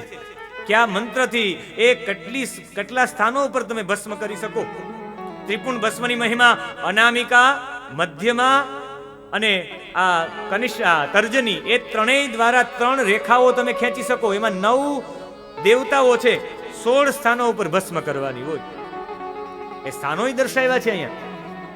તમે ભસ્મ તમારા બંને અહીં બાજુબંધ ઉપર કરી શકો, તમારી કોણી ઉપર કરી શકો, તમે અહીંયા કરી શકો. મારે બ્રાહ્મણો પેલા વેલા કરે, પેલા તિલક આમ કરે, આમ પછી આમ ભસ્મ કરે, પછી અહીંયા કરે, અહીંયા કરે, હાથમાં બંને કાંડાઓ ઉપર કરે, કોણી ઉપર કરે, છાતી ઉપર કરે, અહીંયા કરે, પાછળના ભાગમાં કરે, ઉદર ઉપર કરે. ભસ્મ મારું દરેક સ્થાન ઉપર જે આ ભસ્મ નો લેપન થવાથી, હું બધા એમ કે પેટમાં શા માટે કર્યું? પેટમાં પણ વૈરાગ્ય જોઈએ. એક બાઉલ કંઈ ન ખાઈ જવાય, એમાંય વૈરાગ્ય જોઈએ. બાજુ ઉપર પણ વૈરાગ્ય જોઈએ, પોતાના સ્કંદ ઉપર પણ વૈરાગ્ય જોઈએ, મસ્તિષ્ક ઉપર પણ વૈરાગ્ય જોઈએ, કંઠમાં પણ વૈરાગ્ય જોઈએ, પાછળના પૃષ્ઠ ભાગમાં પણ વૈરાગ્ય જોઈએ. દરેકમાં કલ્યાણની ભાવના છુપાય એટલે પણ ભસ્મ છે. અહીંયા ભસ્મ માટે કહ્યું છે કે જે આવી ભસ્મ લગાડે એને શિવાશ્રમી કહેવાય. શિવજીના મંત્ર દ્વારા જે ગ્રહણ કરે ભસ્મને, ત્રાયુખંજમદગ્ને હે, અથવા શિવજીના મંત્ર દ્વારા અઘોરેભ્ય દખોરેભ્યો, એનાથી ભસ્મ લગાડીને શિવાશ્રમી કહેવાય. અને ગુરુ પાસેથી મંત્ર લઈને ભસ્મ પોતાના શરીરમાં લગાડે, અને ગુરુ એને જ કહેવાય ગુણાન રુંધે ઇતિ ગુરુ. જે તમારા વિકારોને, તમારા રાજસી ગુણોને દૂર કરી નાખે એને જ ગુરુ કહેવાય. અને શુશ્રૂષા, ગુરુની શુશ્રૂષા કરવી જોઈએ. શુશ્રૂષાની થોડીક વ્યાખ્યા ઊંડી કરીશ, એવા માટે કે તમે શરીર, વાણી અને મનથી પ્રથમ પાડવું એનું નામ શુશ્રૂષા. ગુરુ આદેશ આપે કે તમારે આ કરવાનું, મનથી તત્કાલ એ સમય કોઈ વિચાર કર્યા વિના, વાત થઈ ગઈ પૂરી, મેં સ્વીકાર લીધું. એમાં મન દોડાવવાનું નહીં, એમાં વાણી દોડાવવાનું નહીં. ગુરુજી જે પણ આદેશ આપે એને પહેલી વખત મનથી, વાણીથી અને શરીરથી એનો પાલન કરવું, એને જ કહેવાય શુશ્રૂષા. સતયુગમાં રત્નનું શિવલિંગ શ્રેષ્ઠ ગણાતું. સતયુગની અંદર રત્નનું, સોનાનું, હીરાનું, માણેકનું એના પછી ત્રેતાયુગ આવ્યું અને રત્નનું શિવલિંગ મનાતું સતયુગમાં, પછી ત્રેતાયુગમાં સોનાનું શ્રેષ્ઠ મનાતું, પછી દ્વાપર યુગ આવ્યો ત્યારે પારાનું શિવલિંગ શ્રેષ્ઠ મનાતું, અને પછી કલયુગમાં પાર્થિવ શિવલિંગ સૌથી શ્રેષ્ઠ છે. કૃતે રત્નમયમ લિંગમ ત્રેતાયામ હેમ સંભવમ દ્વાપરે પારદમ શ્રેષ્ઠમ પાર્થિવમ તુ કલો યુગે. પાર્થિવ શિવલિંગ આ કલયુગમાં સૌથી શ્રેષ્ઠ છે. 5 લિંગો બતાવ્યા છે શ્રેષ્ઠ લિંગોમાં. એક સ્વયંભૂ લિંગ જે પોતાની રીતે સ્વયં પ્રગટ થાય, એટલે આ સોમનાથ બધાથી શ્રેષ્ઠ છે. આપણે એમ થાય કે એટલા બધા મહાદેવના મંદિર છે, બધા સોમનાથે શા માટે જાય? આ સ્વયં ઉત્પન્ન થયું, કોઈ ઉત્પન્ન નથી કર્યું. આ જ્યોતિ ઉત્પન્ન થઈ, અહીં પ્રકાશ ઉત્પન્ન થયો. એમ નમ પાર્થિવ શિવલિંગ બનાવ્યા હતા ચંદ્રએ, તો માટીનું શિવલિંગ બનાવ્યું પણ એમાંથી જ્યોત પ્રગટ થાય. સ્વયંભૂ, સ્વયં પ્રગટ થાય સ્વયંભૂ. બીજું બિંદુ લિંગ, મંત્ર બોલે, મંત્ર બોલીને મંત્રનું અનુષ્ઠાન કરે. કોઈ સાધુ પુરુષ, કોઈ સંન્યાસી પુરુષ મંત્રનું અનુષ્ઠાન કરે, ઓમ નમઃ શિવાયના 5 કરોડ જપ કરે. અમારે એક મહાપુરુષે 1.5 કરોડ જપ કર્યા હતા. ત્રંબકન જજામહે 1.5 કરોડ જપ કર્યા 3.5 વર્ષ સુધી. 1.5 કરોડ જપ કરીને કે અતિરુદ્ર કરવો છે, અને અતિરુદ્ર કરવા માટે ગામના લોકોને ભેગા કર્યા. બધા કે બાપુ આપણે પછી કરીએ તો યજ્ઞ, અત્યારે આ વર્ષ થોડુંક નબળું છે. ના બાપુ કે 1 રૂપિયો તમારો કોઈનો જોતો નથી, તમારે ખાલી આવવાનું જ છે. અને એક જ યજમાન મળ્યા જેણે 1.5 કરોડથી 1 કરોડ ઉપર ખર્ચો હતો, એકલા એક વ્યક્તિ આપી દીધા બાપુને કે તમારે કોઈને કહેવાની જરૂર નથી. મારું નામે નહીં, એ વ્યક્તિ નામે નું આપ્યું. આજ સુધી યજ્ઞ કોને કર્યો હોય ખબર નથી, પણ એક જ વ્યક્તિ દ્રવ્ય આપી દીધું. આ કહેવાય મંત્ર નિષ્ઠા. એ મંત્રનો 1 કરોડથી વધારે 5 કરોડ જેટલા જપ કરી, ઓમ નમઃ શિવાયના 5 કરોડ જપ કરી, અને એક યંત્ર બનાવ્યું હોય ને યંત્ર ઉપર, એ મંત્રવાળા યંત્ર ઉપર જ્યારે શિવલિંગની સ્થાપના થાય ને બિંદુ લિંગ કહેવાય. પછી કોઈ સારા વ્યક્તિ દ્વારા, રાજા દ્વારા, ધનવાન વ્યક્તિ દ્વારા શિવલિંગની સ્થાપના કરવામાં એને પ્રતિષ્ઠિત લિંગ કહેવાય. એક ચરલિંગ કહેવાય. માણસ રોજ માટે ન્યાસ કરે બધાયમાં, ઓમ નમઃ શિવાય રુદયાય નમઃ, ઓમ નમઃ શિવાય શીર્ષે સ્વાહા, ઓમ નમઃ શિવાય શિખાય વષટ, ઓમ નમઃ શિવાય કવચાય હુમ, ઓમ નમઃ શિવાય નેત્રત્રયાય મૌષટ, ઓમ નમઃ શિવાય અસ્ત્રાય પટ. પોતાના શરીરમાં ભગવાનનો આવિર્ભાવ કરે. ભગવાન મારા શરીરમાં આવે, મારા શરીરની અંદર અહીં શિવલિંગ પધારે છે. આ સહસ્ત્રાર ચક્રમાં શિવલિંગ છે, અને ચરલિંગ કહેવાય. પોતાના શરીરમાં સ્થાપના, એને ચરલિંગ કહેવાય. અને એક ગુરુલિંગ કહેવાય. ચરલિંગની અંદર રસલિંગ પણ આવે. પારદનું શિવલિંગ છે, રસલિંગ છે. એક પ્રકારનો પારદ આવે, રસ આવે, એક પ્રકારનું પ્રવાહી દ્રવ્ય આવે, એને જમાવવું પડે, એની પણ પદ્ધતિ છે. અને સ્ફટિક લિંગ અને બાણ લિંગ એને કહેવાય. નર્મદેશ્વર હોય એને પણ બાણ લિંગ કહેવાય. અલગ અલગ બધા લિંગોનું મહત્વ બતાવ્યું. પણ બીજાની પૂજાયેલી શિવલિંગ જે છે એમાંથી માટીની શિવલિંગ, પાર્થિવ શિવલિંગ સૌથી શ્રેષ્ઠ. તમારે 4-4 આંગળની એ શિવલિંગ બનાવવી જોઈએ. આના મહત્વ બતાવે. 5000 તમે શિવલિંગ બનાવો તો શું થાય, 1000 શિવલિંગ પાર્થિવ બનાવો તો શું થાય, 100 બનાવો તો શું થાય. જેને જેની પ્રાપ્તિ કરવી હોય એટલા માત્રામાં બનાવવી જોઈએ. જેને વિદ્યાની પ્રાપ્તિ કરવી, છોકરો બહુ નબળો હોય ભણવામાં, તો 1000 પાર્થિવ શિવલિંગ એમના હાથે બનાવડાવો. અને નિયમ એવો છે, જે દિવસે તમે પાર્થિવ શિવલિંગ બનાવો એ જ દિવસે એની પૂજાને એનો અભિષેક થવો જોઈએ. જે દિવસે બનાવો એ જ દિવસે. અને સાંજ થાય તમારે વિસર્જન કરી નાખવું પડે. દર સાંજે એનું વિસર્જન થાય. વ્રતોમાં શિવરાત્રિ શ્રેષ્ઠ, વર્ણોમાં બ્રાહ્મણ શ્રેષ્ઠ, અને નદીઓમાં ગંગા શ્રેષ્ઠ. એમ કાશી નગરીઓમાં કાશી શ્રેષ્ઠ, એમ મારી લિંગોમાં પાર્થિવ લિંગ સર્વથી શ્રેષ્ઠ છે. એમ નંદિકેશ્વર સનતકુમારોને કહે છે, તે દિવસે પૂજા કરવી જોઈએ. યથા સર્વેષુ મંત્રેષુ પ્રણવો હિ મહાસ્મૃત તથા સર્વેષુ લિંગેષુ પાર્થિવમ શ્રેષ્ઠમોચ્યતે. અને મહાદેવજીને ભસ્મ લગાડીને પૂજા કરવી જોઈએ એમ નહીં. રુદ્રાક્ષ ધારણ કરીને પવિત્ર સ્થળે માટી લગાડવી. રુદ્રાક્ષનો મહિમા બતાવ્યો છે. બ્રાહ્મણે સફેદ રુદ્રાક્ષ. હવે સમજી જજો, બ્રાહ્મણ, વૈશ્ય, ક્ષત્રિય અને શૂદ્રમાં આવો એમ ન કરતા કે આ જ્ઞાતિ વિશે આમ લખ્યું છે, પણ એ આપણી કક્ષા છે. આપણી કક્ષા ક્યાં છે? બ્રાહ્મણે સફેદ, ક્ષત્રિયોએ લાલ, વૈશ્યએ પીળા અને શૂદ્રએ કાળા રુદ્રાક્ષ ધારણ કરવા જોઈએ છે. અને વિદ્યા માટે 1000 આવા પાર્થિવ લિંગની પૂજા કરવી જોઈએ. અને શિવ નૈવેદ્ય ગ્રહણ કરવું કે નહીં, એના માટે શિવ નૈવેદ્ય માટે કહ્યું છે કે હા, શિવ નૈવેદ્ય ગ્રહણ કરી શકાય.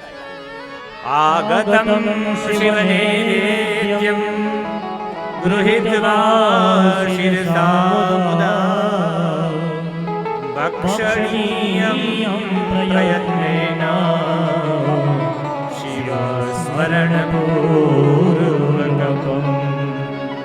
તમે શિવજીનું નૈવેદ્ય ગ્રહણ કરી શકો. આગતમ શિવ નૈવેદ્યમ ગૃહીત્વા શિરસા મુદા, તમારે આ મસ્તક ઉપર નમન કરી ભક્ષણીયમ પ્રયત્ન, તમે પ્રસાદ લઈ શકો. શિવ સ્મરણ પૂર્વકમ, શિવનું સ્મરણ કરીને તમે કરી શકો. આ જેટલા 12 જ્યોતિર્લિંગ છે એનો તમે પ્રસાદ ગ્રહણ કરી શકો. એટલે તો સોમનાથમાં લાડુ પ્રસાદમાં અપાય છે. અને જ્યારે તમારે એક વસ્તુ યાદ રાખવી, જ્યારે શિવલિંગનો સ્પર્શ થઈ જાય, શિવલિંગની લિંગો પરિચય દ્રવ્યમ તદગ્રાહ્યમ મુનીશ્વરાહ, જે લિંગનો સ્પર્શ થઈ જાય એના થાળામાં જતું રહે ને લિંગનો સ્પર્શ થઈ જાય એ શિવ નિર્માલ્ય થઈ જાય, એ ચંડનો અધિકાર છે. ચંડ લોકો એને ગ્રહણ કરી શકે. આગળ કથા છે દધીચીના પુત્ર સુદર્શન. એ ચંડ કોણ, એની વ્યાખ્યા આપણે દધીચીના ચરિત્રમાં કરશું, પણ એનો અધિકાર એ મુનીશ્વરોનો જ છે. સુપવિત્રમ ચ તજ્ઞેયમ તદલિંગમ સ્પર્શ બાહ્યત. બહારથી જ મહાદેવજીને કંઈક અર્પણ કરેલું હોય તો તમે ચોક્કસ મહાદેવજીના પ્રસાદના રૂપમાં ગ્રહણ કરી શકો. અહીંયા મહાદેવજીના જે બિલ્વપત્ર છે, બિલ્વપત્ર તમે કયા દિવસે લઈ શકો, કયા દિવસે બિલીપત્ર નહીં ઉતારવા, એના માટે પણ છે. તમારે બિલીપત્ર ઉતારવા માટે, બિલીપત્ર તમે જ્યારે બિલીપત્રથી તોડવા માટે જાઓ ત્યારે આચાર્યેન્દુ નામના ગ્રંથમાં કહ્યું છે કે એ બિલીપાન તોડવાની પદ્ધતિ કેવી રીતે છે.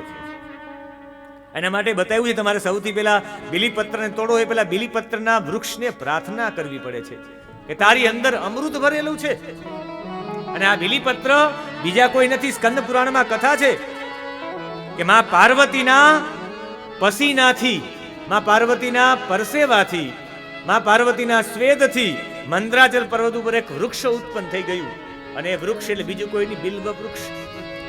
એક કથા એ પણ છે બિલ્વ વૃક્ષની કે બિલ્વ વૃક્ષ છે એ બિલ્વ વૃક્ષ બીજું કઈ નહીં, માં લક્ષ્મીના સ્તનમાંથી ઉત્પન્ન થયેલું છે. લક્ષ્મ્યાઃ સ્તનવત્પન્નમ મહાદેવસ્ય ચ પ્રિયમ બિલ્વવૃક્ષં પ્રયચ્છામિ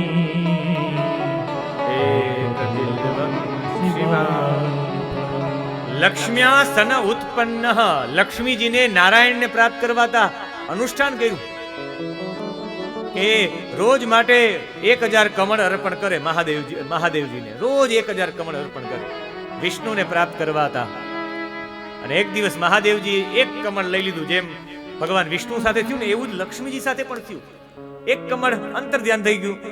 શિવની પૂજા કરતા કરતા બોલાય નહીં, એ અખંડ છે, એની પૂજા અખંડ થવી જોઈએ. શિવ પૂજા કરતા કરતા બોલાય નહીં, શિવ પૂજા કરતા કરતા ઊભું ન થવાય, એ અખંડ છે, એની પૂજા અખંડ થવી જોઈએ. હવે ઊભા તો ન થઈ શકે, પણ એને સાંભળ્યું તું કે કર કમલ ને એમ હૃદય કમલ ને નેત્ર કમલ ને એમ હૃદયને પણ કમળ કહેવાય. પોતાની ડાબી બાજુ હૃદય હોય, ડાબી બાજુનું સ્તન એને કાપી એને એ જ મહાદેવજીને અર્પણ કરી દીધું. લક્ષ્મ્યા સ્તન ઉત્પન્ન, એ જ લક્ષ્મીજીના ડાબા સ્તનમાંથી એ સમયે વૃક્ષ ઉત્પન્ન થયું. મહાદેવસ્ય ચ પ્રિયમ, એ મહાદેવજીને પ્રિય થઈ ગયું. કથા એવી છે કે માં પાર્વતીનો પરસેવો, કોઈ કહે લક્ષ્મીજીનું સ્તન, આ બિલ્વ વૃક્ષ ઉત્પન્ન થયું. આ જ બિલ્વ વૃક્ષમાં ઋગ્વેદ પણ કહે છે કે લક્ષ્મીનો વાસ છે. આદિત્ય વર્ણે તપસો જીધાતો વનસ્પતિ તવ વૃક્ષોત બિલ્વા તસ્ય ફલાની તપસા નદન્તો માયાંતરા બાહ્યા લક્ષ્મી ઉપેતુ મામ દેવસગઃ કીર્તિશ્ચ મણિના સહ પ્રાદુર્ભૂતો સુરાષ્ટ્રેસ્મિન કીર્તિમ વૃદ્ધિમ દદાતુ મે. એટલે આચાર્યેન્દુમાં એને બિલ્વપત્ર લેવા સમયે શું કરવું જોઈએ? ભગવાનનું આ શિવ નૈવેદ્ય ગ્રહણ કરવા માટે કોણ લઈ શકે? જેણે દીક્ષા ગ્રહણ કરેલી હોય શિવજીની. દીક્ષા કેવી રીતે ગ્રહણ કરવી, કેમ કરવી, બિલ્વપત્ર કેવી રીતે બિલ્વપત્રથી લેવો, કયો શ્લોક બોલવો અને 16 પ્રકારનું પૂજન એક જ મંત્રમાં થઈ જાય, આ સંપૂર્ણ ચર્ચા કાલે કરીશ. આજે 1:30 વાગ્યાનો સમય થઈ ગયો. આજે આ વિદ્યેશ્વર સંહિતાના કેવો રુદ્રાક્ષ ધારણ કરવો જોઈએ, 3 વસ્તુ ધારણ કરવી જોઈએ. એક, પોતાના રુદ્રાક્ષ મેકમ શિરસા બિભરતી, જે પોતાના ગળામાં રુદ્રાક્ષ ધારણ કરે છે. ત્રિપુંડમ ચ લલાટ મધ્ય, જે પોતાના લલાટના આ મધ્ય ભાગમાં, લલાટ આખું કહેવાય, લલાટ મધ્ય, આ લલાટના મધ્ય ભાગમાં જે ત્રિપુંડ ધારણ કરે. અને પંચાક્ષરમ યે જપંતી, જેના મુખમાં ઓમ નમઃ શિવાયનો સતત જપ હોય, એ બીજો કોઈની સાક્ષાત રુદ્ર સ્વરૂપ કહેવાય. આ ત્રણેય કેવી ભસ્મ આપણે સમજી ગયા. હવે કેવો રુદ્રાક્ષ ધારણ કરવો અને પંચાક્ષર કેવી રીતે જપવો, એની ચર્ચા આપણે કાલે કરશું. આજના દિવસે આપ સૌ લોકોએ એક ચિત્તે આ શિવરાત્રી પર્વમાં, એ અંતર્ગત આ 7 દિવસોમાં મહાદેવજીના અર્ચનમાં આપ એક આસન ઉપર બેસી ને આપ સાધના કરી રહ્યા છો. એટલે આપ સર્વ સાધકોને આજના દિવસના પ્રણામ નમન સાથે આજની આ કથાનો અહીંયા વિરામ. કાલે આપણે રુદ્ર સંહિતામાં પ્રવેશ કરશું. આજે કરી ન શક્યા, હજી ઘણી બધી વાતો છે, પણ આજે આ કથાને અહીંયા વિરામ રાખતા આપ સૌને જય સોમનાથ. એ પૂર્વમાં 2 મિનિટ માટે હરિનામ સંકીર્તન, ભગવાન શિવ સ્મરણ. ઓમ નમઃ શિવાય, ઓમ નમઃ શિવાય, ઓમ નમઃ શિવાય, ઓમ નમઃ શિવાય, ઓમ નમઃ શિવાય, હરિ ઓમ નમઃ શિવાય, ઓમ નમઃ શિવાય, હરિ ઓમ નમઃ શિવાય, ઓમ નમઃ શિવાય,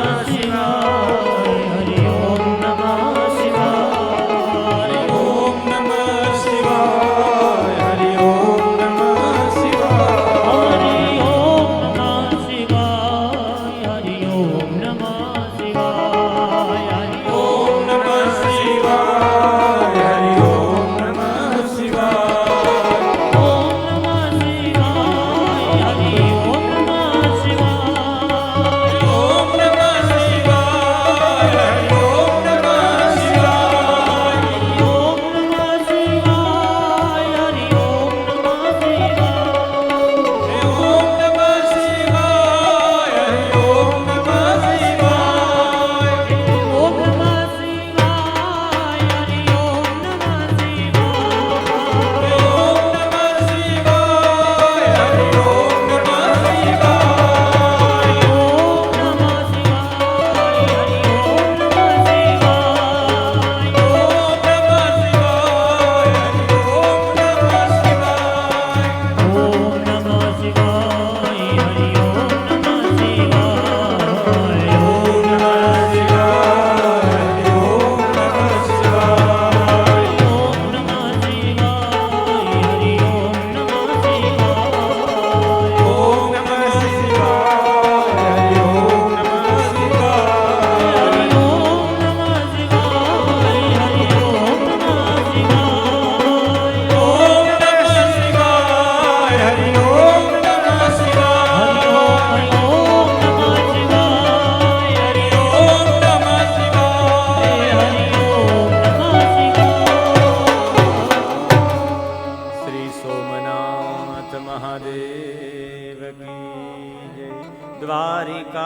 દ્વારિકાધીશ કી જય.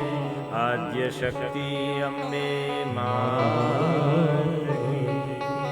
ઉમાકાંત સ્મરણ વિધેય નમઃ પાર્વતી પતયે. હર હર મહાદેવ.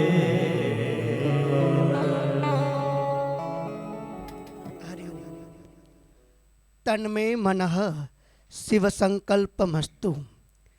હે સોમનાથ મહાદેવ, આપણા બધાના સંકલ્પો પૂર્ણ કરે એ ભાવથી શ્રી ગીર સોમનાથ મીડિયા દ્વારા આયોજિત સોમનાથના આંગણે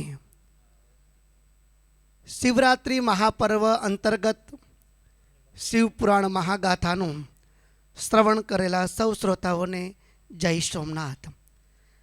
હું વધારે સમય ન લેતા આગામી રૂપરેખા અને જે પણ જરૂરી વ્યવસ્થા છે તેના માર્ગદર્શન માટે હું શ્રી દીપકભાઈ કક્કડને નિવેદન કરી આપણે બધાને માર્ગદર્શન આપશે આગામી દિવસોમાં અને આગામી જે કાર્યક્રમો છે તેના માટે. સૌ શ્રોતાજનોને નિવેદન, બધા પ્રસાદ લઈને જશો એવી વિનંતી. શ્રી દીપકભાઈ કક્કડ. જય સોમનાથ. સોમનાથ દાદાના સાનિધ્યમાં સમુદ્ર કિનારે ડૉક્ટર મહાદેવ પ્રસાદ મહેતાના બીજા દિવસે આપણે સૌએ શિવકથા સાંભળી અને એમાં ઓતપ્રોત બની ગયા. ફક્ત વ્યવસ્થાના ભાગરૂપે આપણે પાસની સિસ્ટમ રાખેલી છે. દાદા આપને થકી વિનંતી કરું સૌ શ્રોતાજનોને કે દરરોજ ભોજન પ્રસાદીનું આયોજન કરેલ છે. સૌ શ્રોતાજનોને મારી વિનંતી છે કે દાદાની પ્રસાદી લઈને જ બધા જાય.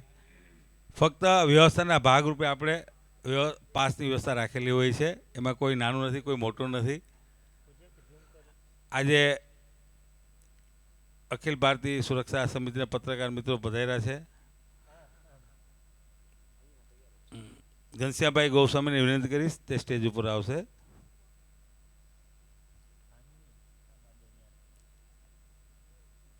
એતલબેન ચાંડેગરા, મિતાબેન લુકા, યોગેશભાઈ સતીકુંવર, હરેશભાઈ સતીકુંવર,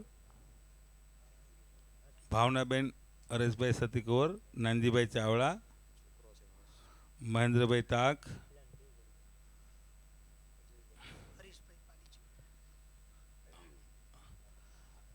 દિલ્હીથી પધાર્યા છે હરીશભાઈ પાલીજી. તેમને વિનંતી કરીશ તે સ્ટેજ ઉપર છે. હરીશભાઈ પાલીજી દિલ્હીથી પધાર્યા છે. અજયભાઈ ભટ્ટ, તીર્થ પુરોહિત ગીર સોમનાથ, બંનેને વિનંતી કરીશ તે પધારે. પત્રકાર મિત્રોને વિનંતી છે તે આરતીમાં પણ લાભ લેશે, એટલે ત્યાં સામે આવી જશે બધા પત્રકાર મિત્રો જે પધાર્યા છે. જે સ્વાગત બાકી હોય એ આવી જાય, વિનંતી કરું છું સૌને.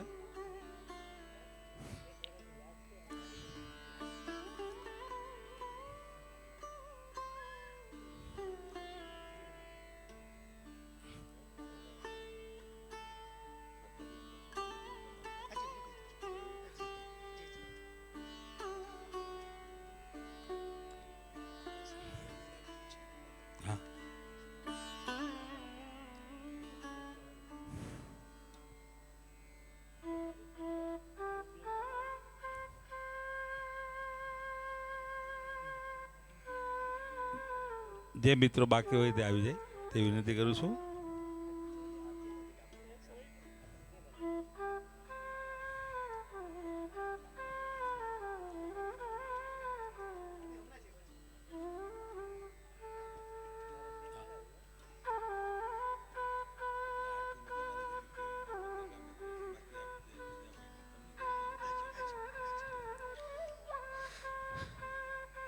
ખૂબ જ ધન્યવાદ. વધારે સમય ન લેતા આપણે આરતી વંદના તરફ જશું, કારણ કે સમય ખૂબ જરૂરી છે. આમ અને ઘડિયાળ છે ને એમાં કાંટા હોય છે, ફૂલ નથી હોતા. કાંટા ક્યારેક તો વાગે ને.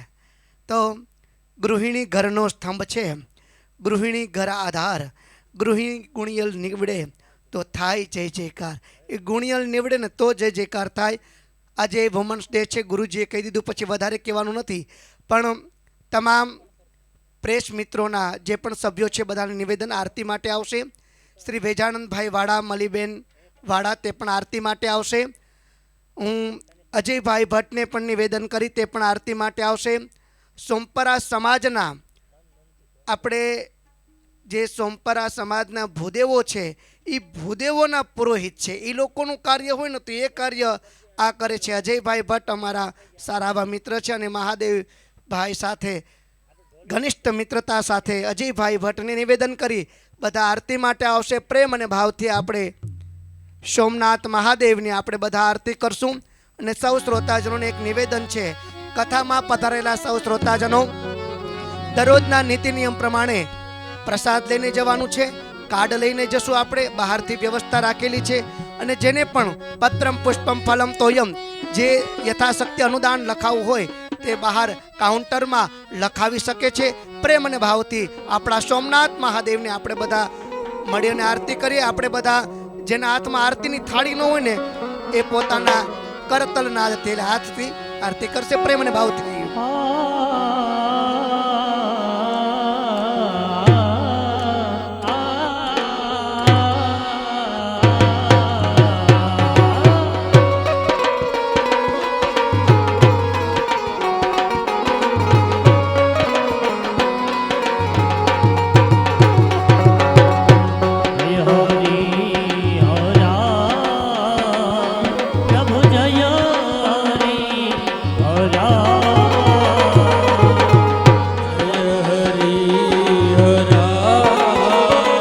પ્રભુ જય હરી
अवजनन पुरुकं पशुं पुष्पैः अस्ति देवताभिवन्दनम् आत्मरक्षणार्थमात्माभिवन्दनं हस्तौ प्रक्षाल्य मन्त्रपुष्पाण्यादाय લોહે સ્વામિનારાયણ મંદિર નીલકંઠવર્ણી ધામથી સ્વામી હરિપ્રકાશદાસજીએ પોતાના આશીર્વાદ રૂપી પુષ્પની માળા અર્પણ કરેલી છે.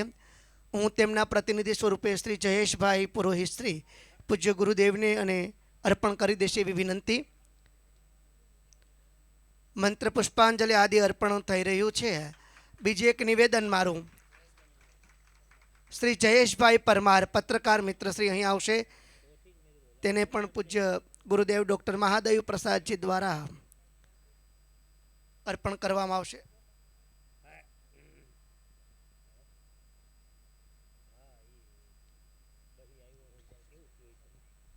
સૌ ભક્તજનો શ્રોતાજનોને એક નિવેદન છે, આપ સૌ મહાપ્રસાદ લઈને જશો એવી વિનંતી. કારણ કે આજે જ કથામાં આવ્યું છે કે સોમનાથ બાપાનો પ્રસાદ લેવો જોઈએ, તો આપ સૌ પ્રસાદ લઈને જશો એવી વિનંતી. સાથે નમ્ર નિવેદન છે, ઘણીવાર માણસોને એવું હોય છે કે આ પ્રસાદ અમે ક્યાં શિવજીનું ખાશું, તો એના નિમિત્તે યથોચિત ભેટ પણ આપ લખાવી શકો છો. બીજું એક નિવેદન છે કે વ્યવસ્થાના ભાગરૂપે પાસ છે એ બારોબાર વ્યવસ્થા કરેલી છે, બહારથી આપ જશો ત્યારે પાસ લઈને જશો એવી વિનંતી. પ્રેમ અને ભાવથી પ્રદક્ષિણા આપણે પણ પોતાનો ભાવ પ્રગટ કરશું. સંગીત મિત્રોને નિવેદન. ભજો મુકુંદ માધવ ગિરધારી, ભજો મુકુંદ માધવ ગિરધારી. ઓમ નમઃ શિવાય. થોડી વાર પૂરતા કોઈ ઉપર ના આવશે એવી વિનંતી. આ પૂર્ણ થયા બાદ આપ સૌ આવી શકો છો.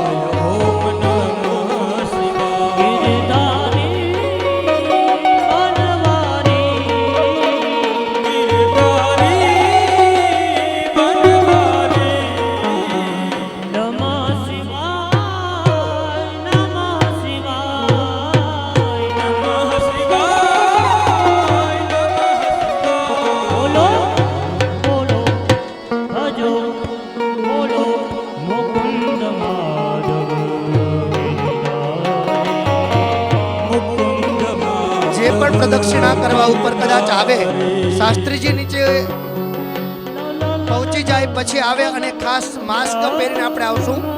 સરકારશ્રીનો જે નિયમ છે નિયમ પ્રમાણે આપ સૌ આવશું. આ કથા આપણા બધાની છે. પ્રદક્ષિણા પૂજા કરવામાં કોઈ રોકટોક નથી, પણ એક વ્યવસ્થાના ભાગરૂપે આપણે બધા પ્રદક્ષિણા એ પ્રમાણે કરશું. પૂજ્ય શાસ્ત્રીજી જતા હોય તો આપણે એને માર્ગ આપશું. પહેલા મહાદેવભાઈને માર્ગ આપ્યા બાદ આપ સૌ પ્રદક્ષિણા પૂજા વિધિ કરી શકો છો અને સૌ પ્રસાદ લઈને જશો એવી વિનંતી.